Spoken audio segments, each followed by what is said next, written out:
It is taking every bit of my energy to not pick this up and take a sip of it, which would be so gross.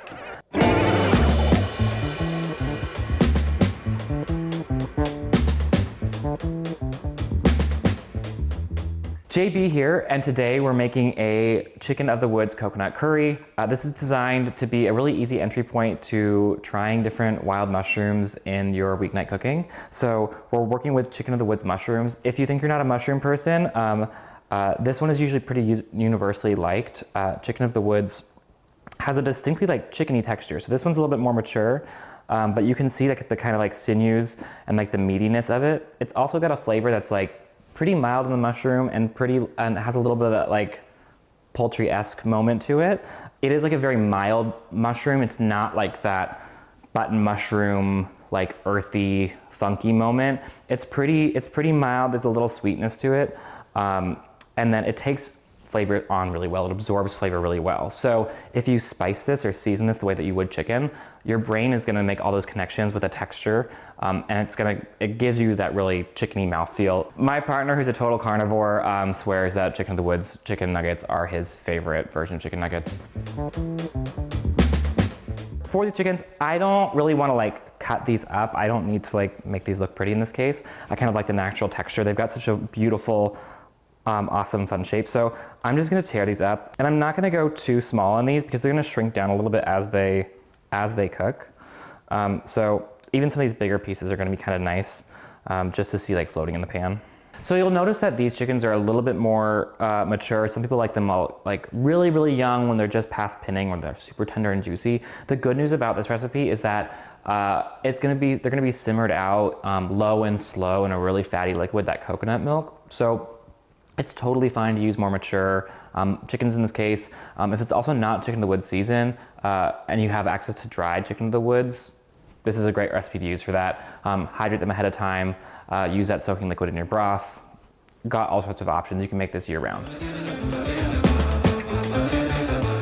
So I'm gonna go straight into a dry pan here. Mushrooms are pretty high in liquids, so what I wanna do is cook some of that liquid off, get them browning a little bit, but we're not gonna start with any fat in that pan.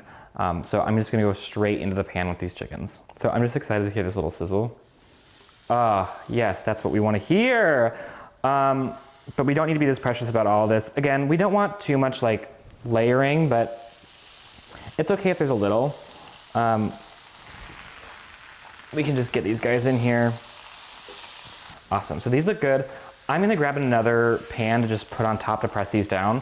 You don't have to do that if you don't want to. I think it just makes it go a little easier. No, so I actually came up with this recipe because I had just tried wine berries for the first time, which if you haven't had them, they're super tart. They're bright red. They kind of look like raspberries or like black raspberries, but they're so delicious. And I had frozen a bunch of them because I didn't know what I was gonna do with them yet. And I realized when I pulled them out of the freezer to put on something, if you crush them, they like break apart really easily, almost like little pomegranate arrows. And so my brain was like, I need a dish that has pomegranate arrows on top normally. And so I can use the frozen wine berries. We're gonna pull those out just before we serve to sprinkle on top. We're also gonna serve them with a few crushed beech nuts. Those we foraged down in Georgia with one of my friends, Anne Marie, forager chick. And then we're gonna top it also with a little bit of jalapeno, a little bit of cilantro, but all that will come later. For now, I need to focus on checking these mushrooms to see if they're ready to flip. So it is looking a little bit dry in the pan, so I'm gonna add a little bit of olive oil. That's not in the recipe, but if it's looking a little dry, feel free to add a little extra fat. Do what you gotta do. So we've got these little brown bits happening in here. We're turning them over. Some of that yellow coloration has gone away, but we're still getting that deep, bright orange.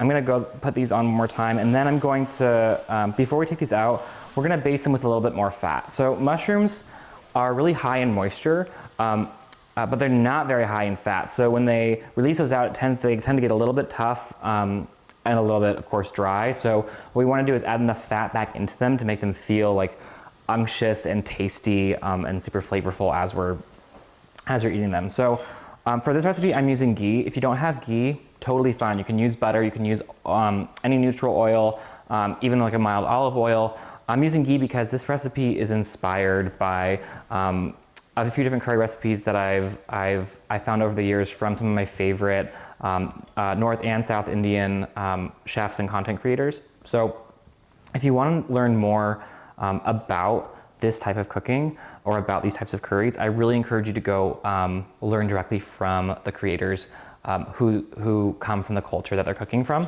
So if you don't have ghee, or if you want to take this, you know, to more of a Thai coconut curry or to some other region, it's really easy to adapt this recipe by just switching out the fat, switching out some of those spice blends. But for now, we're gonna go with a little bit of ghee. I want this pan to like feel a little wet and a little fatty. So I really don't, I'm not trying to make it all absorb in. I want there to be enough in this pan that there's some left over when we move forward with the rest of the recipe. So I'm just gonna keep going and keep adding in a little bit until it's looking, everything's looking shiny and meaty and happy. These things really keep flying out. Oh, chicken was a flightless bird, am I right, ladies? Okay. Yeah, so you can even see here, I've got like a little pool of fat in the corner. That's exactly what I want. I want there to be enough for these chickens to get all they need, and then I'm gonna let there be enough left in the pan that when we start cooking our aromatics down in a second, there's enough fat for everything to go around.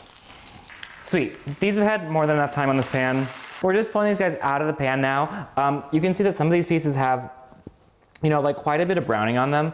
That's great, that's wonderful. Almost a little bit of char, woo! Almost a little bit of char, woo! That went right in, okay.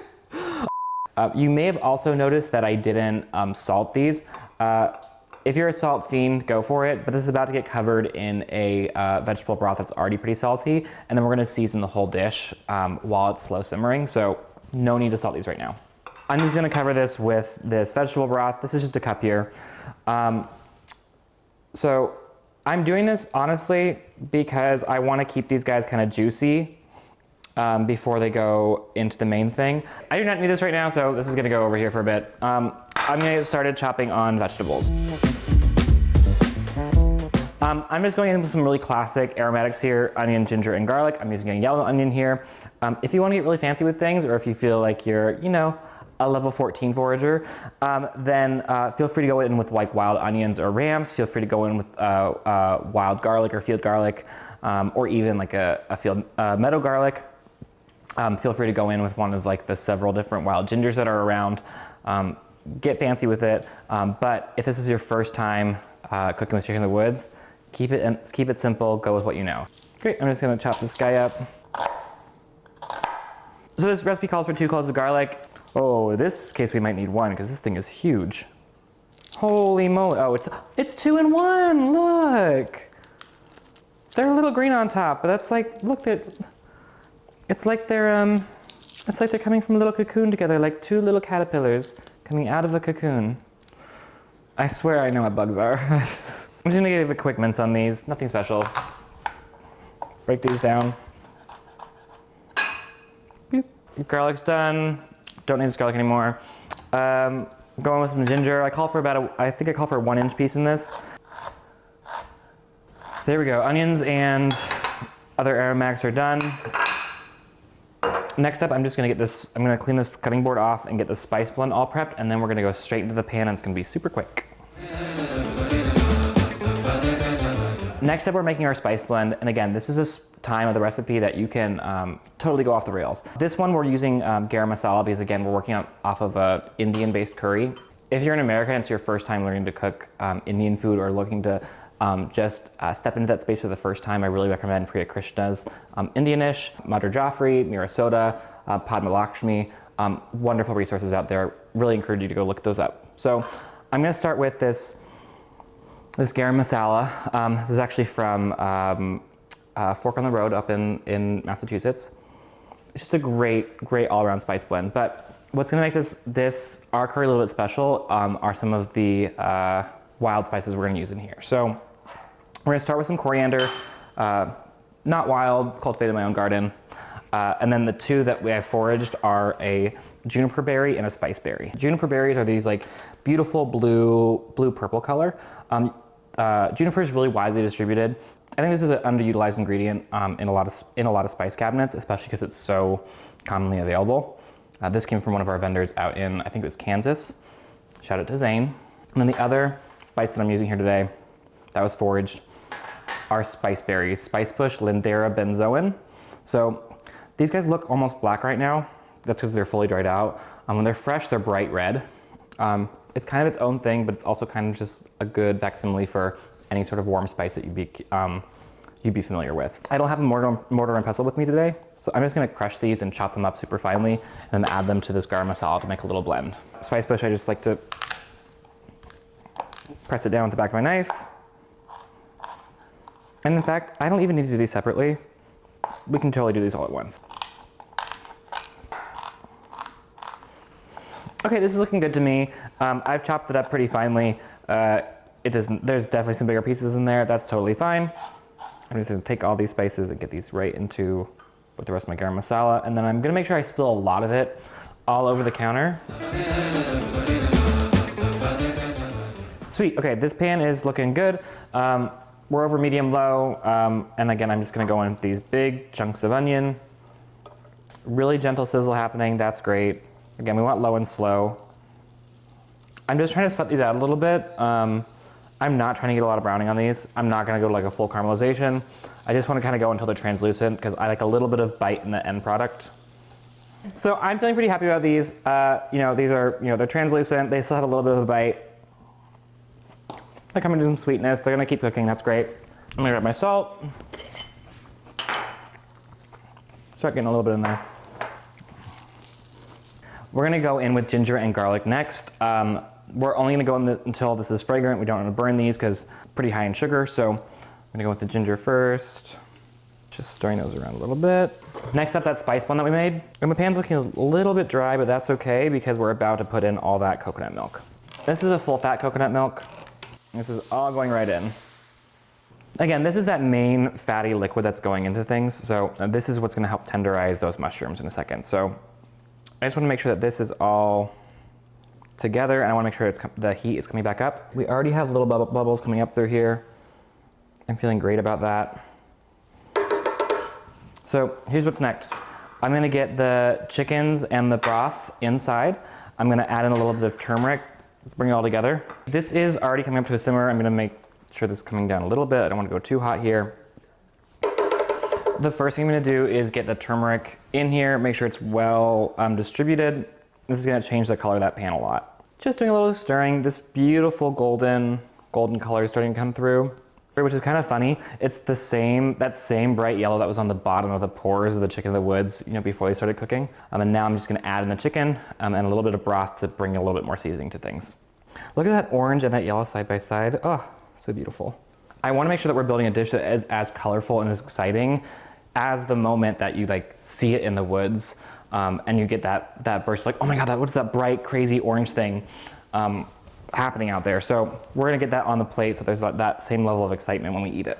I'm gonna clear this real quick and then we're gonna get started on the toppings that we're gonna finish things off with.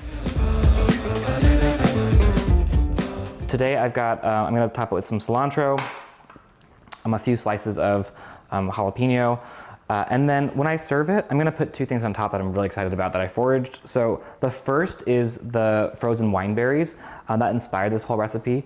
I'm gonna crumble those up and put them on top, kind of like their pomegranate arils.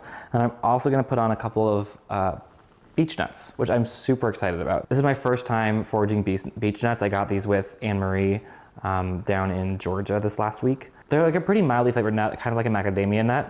They're a little hard to get to, so I'm gonna do the cilantro and the jalapeno first, and then I'm gonna cut these guys open. Jalapeno, I'm gonna go pretty thin. I'm probably gonna put a few inside the pot while it's boiling, and then I'm gonna have some other raw ones on top. I'm gonna throw a couple of these thicker ones in here, just toss those right in. Okay, so we're gonna go in for these beech nuts real quick. They kind of taste like a macadamia nut a little bit. You wanna harvest them when these pods are like an olive color, as long as the nuts inside are ready to go. Honestly, I have not found the most efficient way to get these open. Right now I'm just kind of going in at the seams and pulling apart, but it seems to be working. I'm gonna grab the rice off the stove and get that into a dish, and then we're gonna start plating the curry. So there's kind of like a 1-2 punch that we wanna have happen here. I'm gonna try to get the chicken out first. and then pour the sauce over, but then I'm gonna reserve some of the fun pieces to like layer on top. I'm gonna pour right into this pan. Yeah, beautiful. Oh, that coconut's just like, it's just a little sweet, just a little spicy, just a little herby. Make sure those chickens are laying nice on top.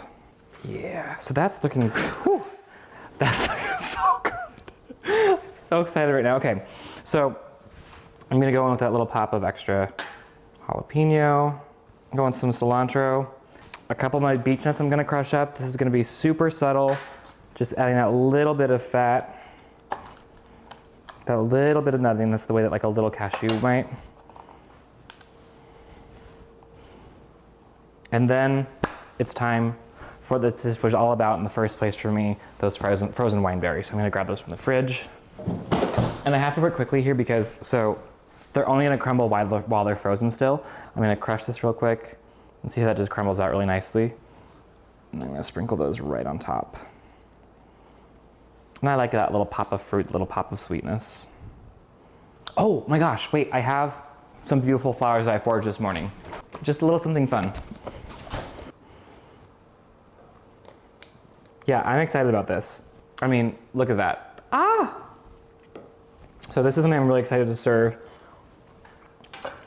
So my partner, when he comes home from work, or to my friends when they come over, it's something that I can whip together pretty easily because most of the ingredients come from the pantry, and then it's just excited by, you know, little pops of color, little pops of things that I grabbed on my walk this morning. This is how I do it. I go in with just enough rice, nice couple pieces of chicken, onions right on top, a couple of those little herbs, a couple beech nuts. Okay. Yeah, this is exactly what I needed. So again, this is the Chicken of the Woods coconut curry. You can get this recipe on foraged.com. Make this in any weeknight. It's only gonna take about 30 minutes. Most of those ingredients you're gonna have in your cabinet, but it's gonna be a little special because you've got those Chicken of the Woods.